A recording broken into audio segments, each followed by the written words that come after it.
Tempat tinggal yang halal, yang boleh melindungi aurat anak bini kita daripada dilihat oleh orang lain. Tak pedulilah dia beli ke, dia sewa ke, dia pinjam ke, dia gali bukit ke.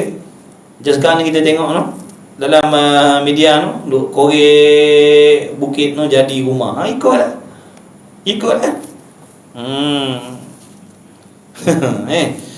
tu. Kemudian apa lagi wajib suami? Wajib mengajar anak bini dia agama. Yang ni ramai yang tak buat ni. Ini ramai yang tak tunaikan lagi. Jaga-jaga. Jaga-jaga. Kita kena tanya besok. Allah tanya pasal makan minum, lepas. Pasal pakaian, lepas dah. Pasal tempat tinggal, lepas dah. Pasal duit belanja, lepas dah. Satu lagi ni, bila Allah tanya pasal dah hajar belum anak bini semayang, dah hajar belum anak bini akidah yang betul, dah hajar belum anak bini tentang sifat mahmumah, dah hajar belum bini baca Quran, dah hajar belum bini semayang, siap kita.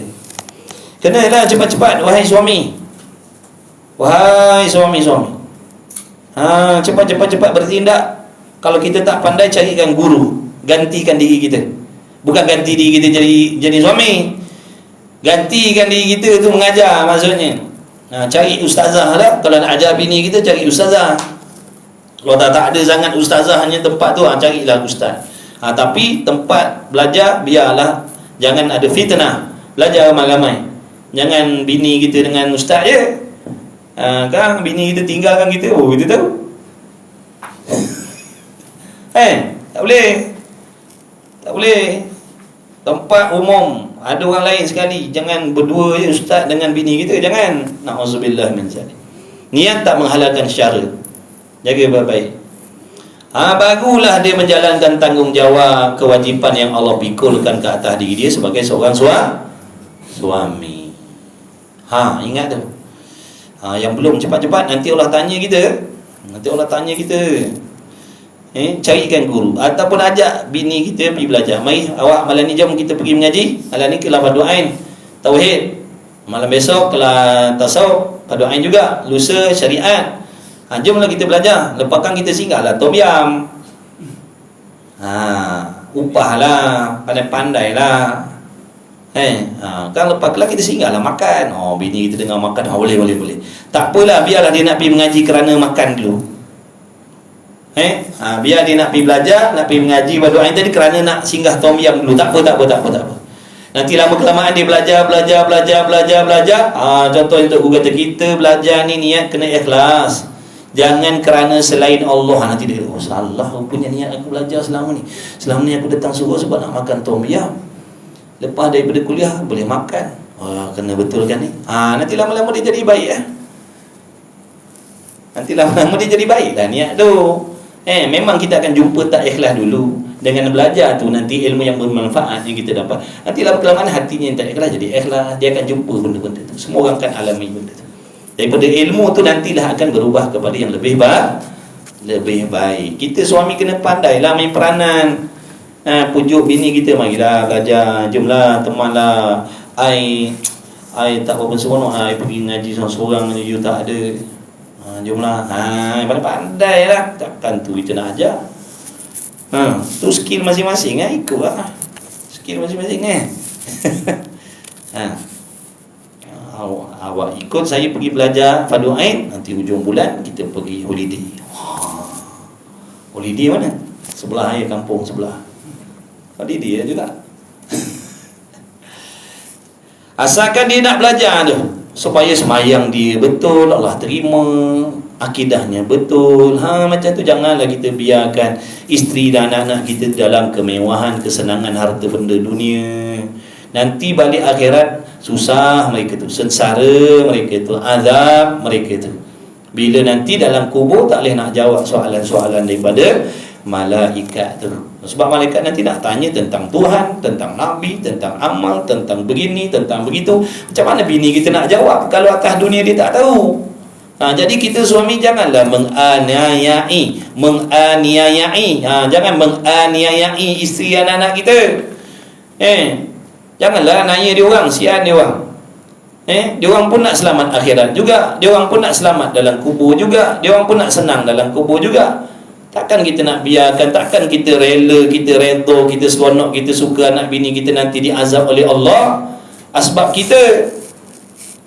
Jadi kena bertindak sekarang. Jangan tangguh-tangguh dah.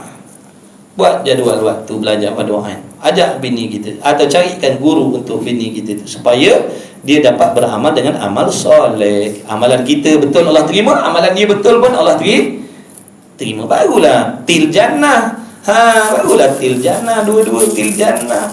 Ini dengan berselfie je til jannah mana jadi? Selfie til jannah, selfie je til jannah. Ingat apa? Malaikat tanya besok, ada selfie tak? Berapa keping gambar? Dia tak tanya.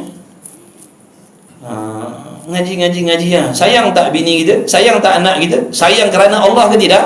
Kalau sayang kerana Allah, kena didik mereka dengan agama. Ke kita sayang anak bini kita kerana dunia, kerana selain Allah, kerana nak bersedap-sedap, nak seronok-seronok di atas dunia ni? Ataupun kita kasihkan anak bini kita tu kerana Allah dan Rasul, kerana agama? Kalau betul kasihkan bini kita, anak-anak kita kerana Allah Rasul, kita kena bawa dia dekat dengan Allah. Dekat dengan Allah. Jangan cakap je kasih kerana Allah, cinta kerana Allah, tapi tak pedulikan pun apa yang Allah perintahkan. Baik. Kemudian dan tertahan. Mana tadi? Tiap-tiap barang yang difardukan atasnya dan tertahan daripada mengerjakan. Mana yang difardukan zahir dan batin. Mana kita ni ada kala Allah suruh buat amal yang zahir, ada kala Allah suruh kita buat amal yang batin. Mana amalan hati. Amal anggota ada yang wajib, amalan hati juga ada yang wajib. Ikhlas dalam ibadat contohnya wajib, bertaubat wajib. Amalan zahir dan batin kena pastikan. Belajar. Mari belajar, mari mengaji. Jangan malu, jangan segan. Jangan malu, jangan segan nak buat benda yang Allah redha. Bila lagi? 10 tahun dah kita tangguh-tangguh kan? InsyaAllah nantilah. Dah. Jangan dah. Terus buat je. Jangan toleh kiri kanan lah. Jangan toleh kiri kanan. Terus tarik nafas panjang-panjang, telan. Dah, aku nak mula belajar, aku nak mula bawa anak bini aku pergi belajar agama. Dah, tak payah peduli orang kata. Pedulikan orang kata. Lama dah kita nak layankan orang ni. Tak jadi kerja kita. Orang kata, kita tak jadi kerja. Pedulikan. Kita yang nak kena selamatkan diri kita dan ahli keluarga kita daripada azab kemurkaan Allah. Sian bini kita. Isteri pun main peranan. Kalau suami tak nak belajar agama, tak nak solat, main peranan. Pujuk, rayu, ajak dia semayang, pujuk je, nasihat. Isteri ni dia penasihat. Isteri ni dia penasihat, nasihat baik-baik, jaga adab. Cakap baik-baik.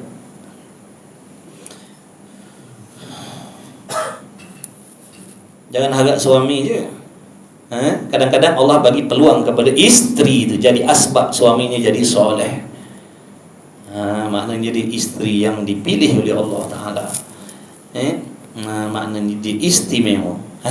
Dia istimewa. Biasa suami bawa bini, tak ni bini dia bawa suaminya dekat dengan Allah.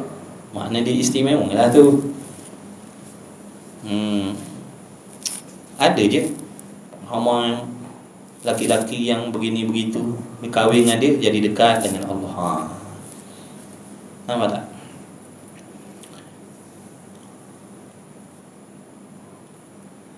Dan tertahan daripada mengerjakan barang yang diharamkan atasnya. Apa pula benda-benda yang Allah haramkan atas kita? Daripada kita buat apa benda yang Allah haramkan, daripada kita melakukan zahirnya. Zahir kita ni, tubuh badan kita ni, apa yang zahir, apa yang haram dibuat, apa yang haram dilakukan oleh hati kita, pun kena jauhkan. Haram yang zahir pun kena jauhkan, haram yang batin pun kena jauhkan. Jangan jauhkan haram yang zahir saja, haram yang batin kita tak peduli. Tu dengki tu haram. Dengki tu haram, sangka jahat tu haram, iri hati haram, riak haram, ujub haram, takabbur haram, sum'ah haram, Jangan kita hanya leka menjauhkan diri kita daripada haram yang zohir-zohir ni, arak, judi, dedah aurat. Jangan kita hanya yang tu saja, yang dalam ni terlupa pula dah. Maknanya kita hanya meninggalkan haram yang zohir, haram yang batin kita buat hari-hari. Na'udzubillah min zalik. Kena dua-dua kena tinggalkan, barulah selamat. Kan Allah Ta'ala suruh kita ni melakukan amal, melakukan apa yang Allah suruh dengan sempurna, meninggalkan yang dilarang pun dengan sempurna. Jadi kita ni belum sempurna lagi, yang Allah suruh pun tak sempurna lagi, amalan zahir ni pun tak buat lagi semua, sifat mahmudah dalam hati yang Allah wajibkan pun tak sempurna lagi, meninggalkan benda haram yang zahir pun tak semua lagi, benda haram yang zahir kita tinggalkan. Apatah lagi benda haram yang bangsa hati pun masih banyak lagi yang belum kita tinggalkan. Macam mana ni persiapan kita nak mati ni kena bersungguh lah.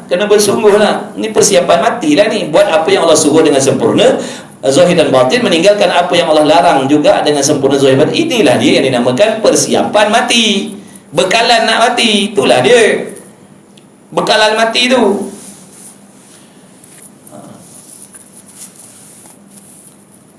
Ajak anak bini kita baru semangat, kita tambah semangat sikit.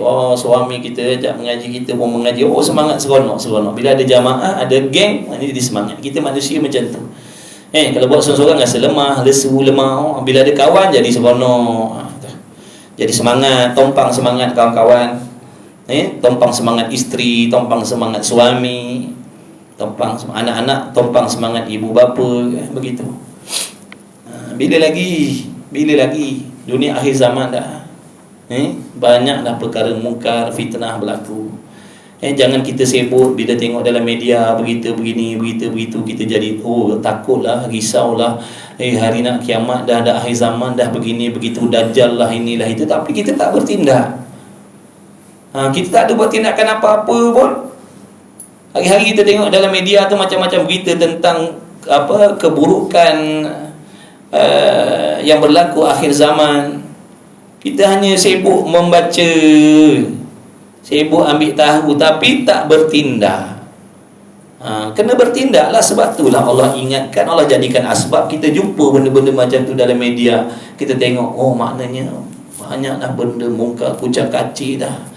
Dunia ni dah kucak kacir dah. Tak boleh jadi ni. Aku kena bertindak cepat-cepat ni. Aku kena selamatkan anak bini aku ni. Aku kena selamatkan diri aku ni. Bertindaklah. Jangan kita sibuk baca itu berlaku kebakaran, situ kebakaran, tanda akhir zaman. Dan kita buat tak sama je. Kita tak usaha pun. Yang tak semayang masih tak semayang, yang dedah aurat seronok dedah aurat, yang tak belajar agama tetap tak nak belajar agama. Janganlah. Bertindaklah cepat. Meskipun kiamat tu lambat lagi berlaku, kita ni mati boleh jadi esok lusa kita mati dah. Jangan nak tunggu kiamat, jangan nak tunggu tanda besar keluar baru kita nak berubah. Dajjal ke, Ya'juj wa Ma'juj ke, Dabbatul Ardi ke. Jangan nak tunggu benda-benda tu keluar baru kita nak. Nanti kan terbit matahari sebelah barat dah habis dah kan. Bila terbit matahari sebelah barat nanti kan habis dah peluang nak taubat, tak ada faedah dah. Nak taubat, nak berubah, nak berhijrah, tak ada dah. Terbit matahari di sebelah barat, besok kita baru nak berubah, nak berhijrah, tak ada faedah dah hijrah pada waktu tu. Tak ada faedah dah nak meninggalkan benda haram pada waktu tu. Habis dah, tutup buku dah. Sebelum berlaku benda tu, baik cepat-cepat. Maknanya meskipun lambat lagi peristiwa terbit matahari di sebelah barat, kita ni mati. Besok lusa kita mati ni. Jangan-jangan malam ni last ni kita jumpa dalam kuliah ni, mana kita tahu. Jadi jangan tangguh-tangguh lah. Masa cari makan, cari duit. Ni yang bekalan akhirat ni. Akhirat tu bukannya sekejap. Akhirat tu bukan sekejap. Nak duduk dalam kubur bukan sehari. Nak duduk dalam alam kubur, kita ni nak duduk dalam alam barzah bukan 2 hari, bukan seminggu. Tak tahu lagi berapa lama. Kalau kiamat tu 10,000 tahun lagi, 10,000 tahun lah kita duduk dalam alam kubur tu. Angin. Angin ke apa? Orang bertukang ni. Malam-malam ada orang bertukang. Ke ada orang kena kejang dengan bini, kena baling dengan batu ke apa?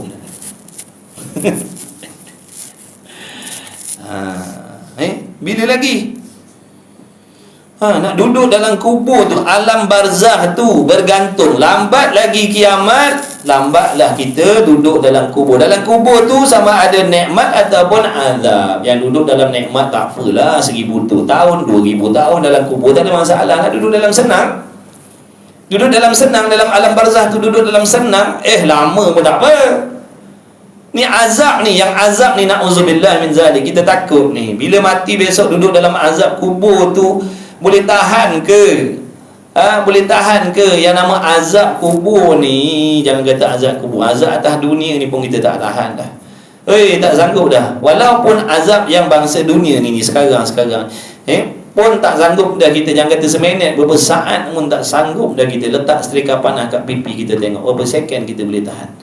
Air panah menggelegak tu cuba kita tuang dalam mulut kita, berapa lama kita boleh tahan. Selamkan kepala kita dalam air panah menggelegak tu, tengok berapa lama kita boleh tahan. Tak boleh tahan. Itu gambaran yang makna itu azab dunia yang sangat-sangat jauh dahsyatnya kalau nak dibandingkan dengan azab akhirat besok. Jadi azab ni jangan kata lama, 2 saat, 3 saat pun lama dah rasa. Ini kan nak duduk beratus tahun dalam kubur tu dia azab, beribu tahun dalam kubur tu dalam azab, dihimpit, dia belasah, disesah oleh malaikat tu. Dibakar dalam kubur tu, sementara nak bakar dalam api neraka tu. Kita boleh tahan ke? Kita tak tahan, kita tak kuat. Kita tak kuat, kita tak mampu. Anak bini kita tak mampu. Nak tidur nanti cuba tuan-tuan tengok muka bini, tengok muka anak-anak. Tengok. Sanggup tak kita tengok muka-muka bini kita, anak kita besok kalau diazab oleh Allah? Cuba kita tengok. Sanggup tak kita? Kalau sekarang ni contohnya anak bini kita tu dibakar hidup-hidup depan mata kita, kita sanggup tak tengok? Kalau ada orang nak bakar anak bini kita hidup-hidup, sanggup tak kita tengok? Tergamak tak kita tengok? Tentu kita tak sanggup. Kita tak yakin ke ada azab kubur ni? Ke kita tak percaya? Ke kita ingat itu cerita dongeng, khayalan? Cuba tengok. Kalau isteri tengok muka suami, suami tidur tengok muka suami, aku tak nak aku jadi asbab suami aku besok dia azab oleh Allah. Sanggup tak kita tengok suami kita tu kalau orang bakar simbah petrol, bakar suami kita hidup-hidup? Sanggup tak kita tengok? Tak sanggup. Sayang. Maka jadi isteri solehah. Jadi isteri solehah. Jangan jadikan diri kita asbab suami kita nanti diazab oleh Allah. Bantu suami untuk taat kepada Allah. Bantu. Ringankan beban suami kita. Jadi isteri yang solehah. Mudahkan urusan akhirat suami kita. Jangan kita jadikan diri kita asbab berat suami kita besok hari kiamat. Tengok tu, suami kita tengok tidur, tengok wajah dia, tengok muka dia. Sanggup tak aku nak tengok suami aku besok dibakar oleh Allah? Dia memanglah ada kelemahan, tapi bukan semua kejahatan. Banyak juga kebaikan yang dia buat pada aku. Patut tak aku dengan sebab kesalahan dia yang jarang-jarang sekali berlaku, aku nak balas dengan kederhakaan? Fikir-fikir, renung. Yang suami tengok wajah anak bini kita, balikkan tengok anak kita, bini kita tengok. Macam manalah kalau anak bini aku ni diazab oleh Allah? Sanggup tak aku nak tengok? Sanggup tak aku kalau anak bini aku ni besok diazab oleh Allah? Sanggup tak aku? Aku tak sanggup tengok. Aku kasih mereka, aku sayang mereka. Ada apa tindakan kita sebagai suami? Selamatkan mereka bagi agama. Bimbing mereka ke jalan Allah. Gitu.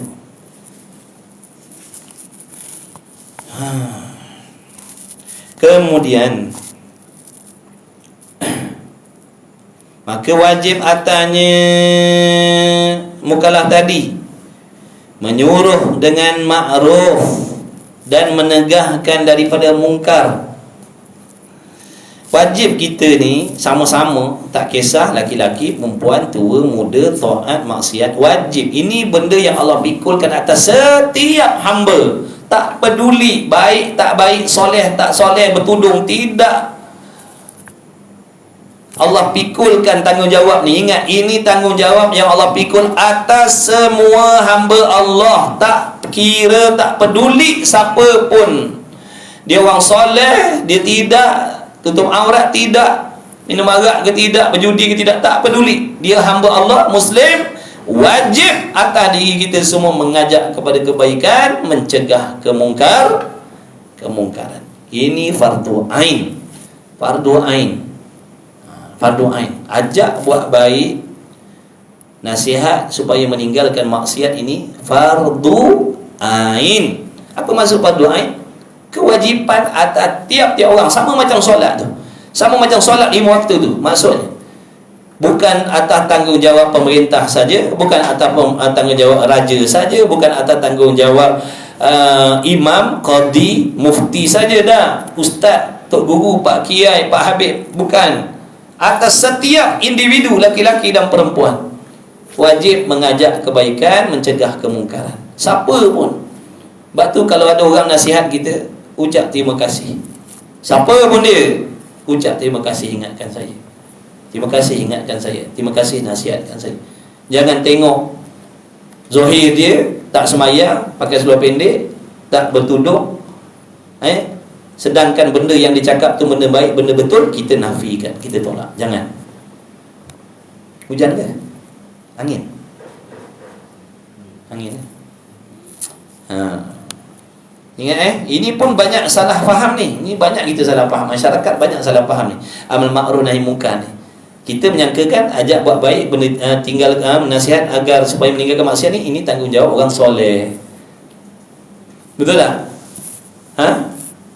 Kita ingat ni tanggungjawab orang baik baik-baik. Sebab tu kalau ada orang yang pada kita tak baik, nasihat kita tak nak kita tak nak dengar. Engkau pun jahat, kau nak ajak aku, nak nasihat aku konon. Kita yang bebal sebenarnya. Kita yang tak reti, kita yang tak faham sebenarnya. Itu tanggungjawab dia. Dia menasihatkan kita, dia mengingatkan kita. Itu tanggungjawab dia. Dia sedang menjalankan tanggungjawab dia dengan Allah. Mengingatkan kita, mengajak kita. Jangan kita tengok orang tu zahirnya begitu, bila cakap benda baik kita nafikan. Nafsu kita ni memang sebenarnya memang tak suka kepada nasihat. Bukti yang mana? Jangan kata orang yang tak baik nasihat. Orang baik-baik, soleh-soleh nasihat pun kita tak nak dengar. Tu kata alasan dia tadi. Sebenarnya alasan dia, kau nak nasihatkan aku solat, kau pun tak solat, kau nak nasihat aku solat. Padahal beratus beribu dah tu guru, pak ustaz, orang nasihat yang baik-baik nasihat kita supaya solat pun kita tak peduli. Itu kata nafsu sebenarnya. Alasan saja. Itu alasan saja. Banyak dah orang soleh-soleh nasihat kita. Banyak je orang yang sembahyang, orang tutup aurat, orang warak-warak duk ingatkan kita supaya ikut perintah Allah, pun kita tak peduli. Dah kita nak tunggu siapa nasihatkan kita baru kita nak buang? Nak tunggu malaikat maut nasihatkan kita? Malaikat maut datang bukan nak nasihat, dia nak gentap nyawa kita. Malaikat maut datang besok bukan nak bagi nasihat, dia nak sentap nyawa kita. Dia nak gentap nyawa kita, bukan nak bagi nasihat. Dah. Maka wajib atas menyuruh dengan ma'ruf. Dan ingat, lepas ni bila ada orang nasihat kita, jangan pandang siapa dia. Apa yang dicakap nasihat tu kalau baik, betul, kena terima. Di antara sebab kenapa kita tak boleh terima nasihat, kerana dalam diri kita ada takabbur, ada sombong. Dalam hati kita ada sifat sombong, berasa lebih baik daripada orang, berasa lebih soleh daripada orang, berasa lebih solehah daripada orang lain. Ini di antara punca kita tak boleh terima nasihat orang lain. Na'udzubillah min zalik. Nabi pesan dah, walau ada sebesar biji sawi penyakit sombong, kau takkan masuk syurga. Kau takkan masuk syurga. Na'udzubillah min zalik. Kena buang, usaha kena buang takabbur. sombong dalam diri, merasa diri lebih daripada orang lain dalam hal-hal kebaikan. Yang disuruh merasakan diri lebih daripada orang lain dalam bab kejahatan. Itu yang disuruh. Merasakan diri kita lebih jahat daripada orang, itu yang disuruh. Merasakan diri kita lebih maksiat berbanding orang lain, itu yang disuruh. Merasakan diri kita yang lebih banyak derhaka kepada Allah lebih daripada orang lain, itu yang disuruh. Itu sifat mahmudah. Tapi kalau merasakan diri kita lebih daripada orang lain dalam bab kebaikan, dalam bab ketaatan, itu namanya takabbur, sombong. Itulah yang menjadi penghalang kita nak terima nasihat. Jadi kita tak boleh terima nasihat sebab aku lebih baik daripada engkau. Aku semayang, engkau tak semayang. Aku tutup aurat, kau tak tutup aurat. Tiba sekarang kau nak nasihat aku. Aku tak pakai nasihat kau sebab kau bukan orang baik, aku baik. Na'udzubillah. Itu sebab, maknanya kena buang sebab tu. Kena buang sebab-sebab tu, iaitu mana? Takabbur tadi, sombong.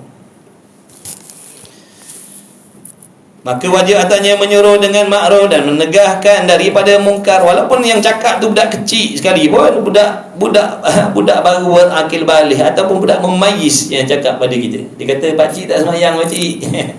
Pakcik pakcik tak semayang ke? Kena terima dia cakap walaupun budak belum balik lagi, sebab yang dia cakap tu benda betul. Jangan kata, engkau budak kecil beringuh kau nak nasihat aku pula dah. Dalam ilmu tasawuf ni dia ajar supaya kita ni saling hormat orang lain. Bila tengok budak kecil, budak muda, budak kecil, kanak-kanak, tengok budak ni bersih, tak seperti aku macam-macam dosa maksiat aku dah buat. Budak-budak ni bersih, tak ada dosa lagi. Barulah kita ada rasa hormat, maknanya rasa kasih dengan budak-budak. Tak sepak terajang budak-budak, tak maki hamun budak-budak. Itu akhlak yang diajar. Tengok budak kecil, tengok kanak-kanak, kena ingat macam tu. Budak ni tak ada dosa. Budak ni tak buat maksiat macam aku. Aku macam-macam maksiat aku dah buat. Macam-macam dosa aku sedang pikul ni. Sedangkan dia ni tak balik lagi, tak ada dosa lagi atas diri dia. Dia mulia sisi Allah nak banding dengan aku. Barulah ada rasa hormat dengan budak-budak. Ni kita dah tengok akhlak Nabi SAW, penuh kasih sayang dengan budak-budak, betul? Nabi kasih budak-budak, Nabi kasih budak-budak, Nabi sayang. Kita mentang-mentang misalnya kita tebal budak-budak kita buli-buli, sepak terajang, maki hamun. Jangan. Ingat dia orang tak ada dia orang tak ada dosa. Dia bermain dalam masjid pun dia tak ada dosa. Dia main-main dalam masjid pun dia tak ada dosa. Kita ni garanti banyak dosa dah. Sebab tu kena jaga juga. Kanak-kanak tu ada adab kita dengan budak-budak, ada juga adab kita orang tua dengan budak-budak. Bukan maksud dia budak-budak kita boleh sepak dia suka hati. Tak boleh. Kalau boleh Nabi dah tunjuk dah contoh sepak terajang. Kalau boleh Nabi dah tunjukkan budak-budak sepak terajang. Sebab apa? Budak-budak. Tak, Nabi tak tunjuk akhlak yang tak baik. Bila tengok orang lebih tua dengan kita kena fikir dia lebih dulu kenal Tuhan. Dia lebih dulu dapat nikmat iman Islam daripada aku. Dia dulu solat daripada aku, dah tentulah ibadatnya lebih banyak daripada aku. Dia dulu jumpa Islam daripada aku. Dia dulu jumpa Islam daripada aku. Aku baru kemudian. Dia dulu. Meskipun dia tua, dia dulu baru ada rasa hormat dengan orang tua.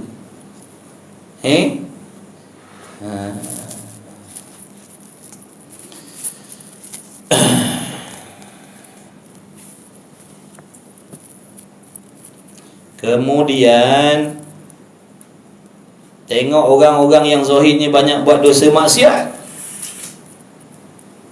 Macam mana? Barangkali makna aku tak tahu orang-orang ni di belakang aku apa yang dia buat. Di belakang aku tak tahu apa yang dia buat. pada mata aku zahir ni sekarang ni nampak dia buat benda yang menyalahi perintah Allah, tapi waktu dia gaib daripada pandangan aku tak tahu di mana dia. Boleh jadi dia taubat kepada Allah. Betul tak? Orang tu buat dosa tu depan kita tu, boleh jadi 2-3 minit 15 minit je yang kita nampak dia. Dah masa selain daripada tu mana dia pergi? Ini nak jaga hati, nak didik hati supaya sangka baik. Ya, sekarang ni memang dia buat dosa, nampak pada zahir. Di sebalik tu aku tak tahu. Waktu dia gaib daripada aku tak tahu. Malam-malam apa yang dia buat. Boleh jadi malam setiap kali dia merayu pada Allah, minta taufik supaya jadi baik. Boleh jadi dia pun tak seronok dengan maksiat yang dia buat, tapi kita sombong dengan ibadat yang kita buat. Boleh jadi dia walaupun maksiat tapi hatinya tak seronok dengan diri dia, tak redha dengan diri dia yang duduk dalam maksiat. Cuma dia tak dapat taufik. Kalau dia dapat taufik, tentu dia berubah jadi baik.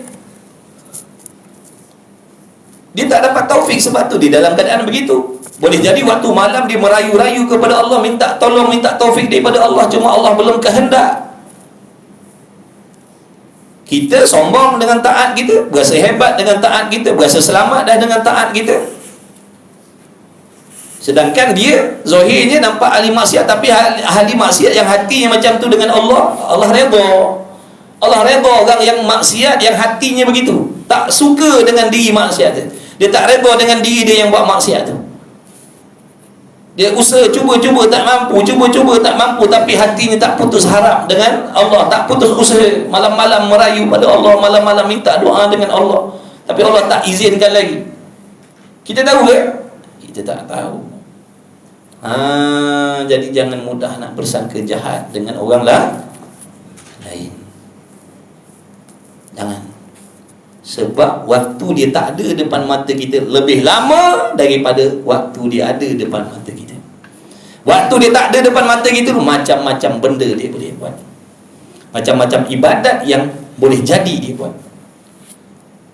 Silap kita malam tidur nyenyak, dia bangun malam duk menangis merayu dengan Tuhan minta tolong, mana kita tahu. Itu akhlak yang diajar dalam ilmu tasawuf, duk ajar macam tu supaya nak jaga hati kita. Andai kata waktu malam dia memang duduk bergelumang pun dengan maksiat, itu urusan dia dengan Allah, bukan urusan dia dengan kita. Itu urusan dia dengan Allah, bukan urusan dia dengan kita. Tanggungjawab kita yang Allah perintah atas diri kita supaya bersangka baik dan mendoakan orang lain. Itu tugas kita. Itu yang Allah perintah atas diri kita. Doakan yang baik-baik untuk orang lain. Kita hari ini berjubah berserban, besok belum tentu lagi. Kalau tak dapat taufik daripada Allah, berapa ramai orang yang beriman akhirnya murtad, ditarik imannya oleh Allah. Kalau iman pun Allah boleh tarik, apalah sangat kalau taat. Betul? Kalau iman pun Allah boleh tarik, apatah lagi taat, sembahyang, puasa. Maka kena pakat-pakat, saling nasihat, menasihati.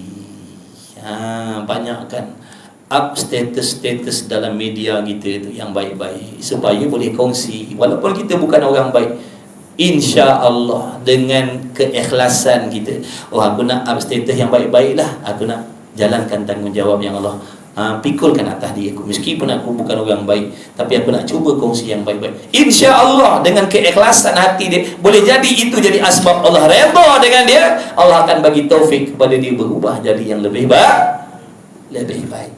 Tak mustahil. Tak mustahil. Dia tak semayang, dia minum arak, dia berjudi, dia berzina, dia bergaul bebas, tapi aku nak kongsi yang baik-baik ya. Walaupun aku tak baik, aku nak kongsi, aku nak tolong agama. Walaupun aku ni banyak dosa, banyak maksiat, tapi aku nak tolong agama, nak bantu agama Nabi Muhammad sallallahu alaihi wasallam, nak tolong sebarkan kebaikan meskipun aku bukan orang baik. Mudah-mudahan Allah tolong selamatkan aku, bagi taufik kepada aku boleh berubah jadi yang lebih baik. Insya-Allah kalau niat kita ikhlas kerana Allah, ikhlas kerana Allah, ikhlas nak sebarkan kebaikan, insya-Allah Allah takkan persisiakan walau sekecil seremeh apapun kebaikan yang dibuat oleh hamba-Nya. Yang ikhlas Allah kata. InsyaAllah boleh jadi asbab daripada itu. Nanti Allah akan bagi taufik, bukakan jalan-jalan kepada dia, permudahkan dia. Tidak mustahil.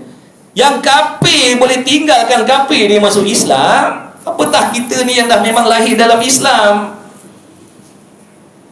Yang kafir, yang sembah berhala bertahun-tahun tu, Allah pilih ubah dia jadi orang beriman kepada Allah. Apatah lagi kita ni yang dah memang dilahirkan di kalangan orang Islam, cuma terpedaya, kalah dengan hasutan nafsu syaitan yang membuatkan kita ni meninggalkan apa yang Allah suruh, dan membuat meninggalkan apa yang Allah suruh, dan membuat apa yang Allah larang. Kita tewas dengan nafsu, dengan dunia, dengan syaitan, dengan makhluk yang menyebabkan kita duduk buat dosa maksiat. Apa sangatlah Allah nak bagi taufik kepada kita yang dah memang ada iman dalam hati.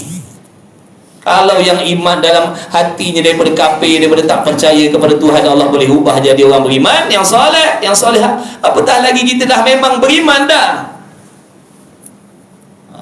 Jadi kena sangka baik dengan Allah banyak-banyak. Buat dengan ikhlas. Ya Allah, aku nak kongsi benda baik-baik, mudah-mudahan jadi asbab kau redha dengan aku.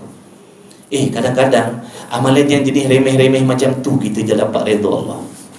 Sebab kita buat dalam keadaan tak ada rasa sombong. Kadang-kadang amalan yang nampak macam remeh-remeh tu, yang nampak macam remeh tu, itu kadang-kadang jadi asbab Allah redha kita. Sebab kita buat benda tu dalam keadaan tak ada nak minta orang hargai pun. Tak ada nak minta orang pandang pun. Tak ada nak nampak orang makna penilaian orang pun. Kita buat dengan seramba je. Tak ada rasa mudah-mudahan orang haram, mudah-mudahan orang pandang, mudah-mudahan orang puji. Tak. Sebab amalan tu nampak remeh-temeh. Nak bandingkan dengan semayang kita, tahajud kita, baca Quran kita, mengajar kita. Ini amalan yang berat, ini amalan yang payah. Sudah tentu kadang-kadang dalam hati kita nak orang tengok, nak orang pandang, nak orang tahu, nak orang puji. Betul tak? Ada tak kadang-kadang kita masuk masjid, ada nampak tik cicak, 2-3 ketul kita sapu, ada tak mudah-mudahan orang puji lah aku? Tak ada. Tak ada. Jalan satu lorong, tiba-tiba ada ranting kayu, dahan kayu melintang jalan. Kita turun ambil, tak ada kata mudah-mudahan ada tak orang tengok. Ada tak duk selfie ambil gambar selfie tengah angkat dahan kayu tengah jalan. Tak ada. Sebab pada kita benda tu remeh je. Boleh jadi itulah asbab Allah dengan kita tahajud kita, baca Quran kita, kau main agak orang puji dah ni, agak orang pandang ni, agak orang kagum dengan aku ni, bukan senang ni. Na'udzubillah. Jadi jangan meremehkan amalan, tak kisah besar, tak kisah kecil, dan jangan meremehkan maksiat walaupun dosa kecil. Kerana barangkali maknanya walaupun dosa kecil, kalau tidak diampunkan oleh Allah, tetap ada azab siksaannya. Walaupun dosa kecil, kalau Allah tak ampun, tetap ada azab siksaannya walau dosa kecil. Jadi jangan meremehkan dosa kecil. Kena risau juga, kena rasa berdosa, rasa bersalah juga kalau buat dosa kecil. Lebih-lebih lagi dosa besar. Wallahu subhanahu wa ta'ala a'lam. Munkar dan ada di dalam mengerjakan munkar seperti yang hendak ditegahkan di sekalipun, maka wajib atas yang berzina menegahkan yang berzina seumpamanya. Wallahu a'lam. Nanti ulang sikit lagi dah. Dan mudah-mudahan Allah memberikan kepada kita semuanya kefahaman yang baik, yang sempurna, ingat lama insya-Allah, serta diberi taufik pertolongan daripada Allah untuk kita beramal segala ilmu yang bermanfaat yang telah diberi oleh Allah Subhanahu wa taala. InsyaAllah, amin ya Allah. Dan Allah ampunkan segala dosa-dosa kita, anak isteri kita, suami kita, adik-beradik kita, kawan-kawan kita, jiran tetangga kita, ibu bapa kita, ibu bapa mertua kita, siapa pun lah, muslimin muslimat, mudah-mudahan Allah ampunkan sekaliannya. Mudah-mudahan Allah bagi taufik, hidayah, petunjuk, pertolongan, selamatkan kita daripada kelekaan dunia. Mudah-mudahan Allah panjangkan umur kita dengan diberikan umur yang berkah, rezeki yang halal, yang luas, yang berkah, untuk mudah kita nak beribadat, boleh tolong orang susah, boleh tolong orang yang memerlukan, khususnya adik-beradik kita. Kita kadang-kadang adik-beradik kita ada yang susah. Mudah-mudahan Allah bagi keluasan harta pada kita dan kekuatan taufik untuk memikul ataupun amanah dengan rezeki yang Allah bagi, dapat tolong orang lain, bukan untuk diri kita saja, bukan untuk anak bini kita saja, bahkan ada peluang untuk meringankan beban kesusahan orang lain. Ingat orang siapa yang melepaskan kesusahan seorang muslim atas dunia ini kerana Allah, Allah akan lepaskan segala kesusahan dia nanti di hari kiamat. InsyaAllah Allah bagi taufik kepada kita semua. Tolong sekadar yang kita mampu, insyaAllah. Paling tidak ada niat, ada azam nak buat baik macam tu. Walaupun tak mampu, dapat pahala. Itu kelebihan niat. Itu kelebihan niat.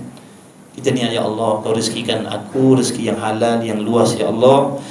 Mudah-mudahan aku dapat mudah untuk aku dan anak bini aku buat ibadat, dan mudah-mudahan dapat aku tolong adik-beradik aku yang susah.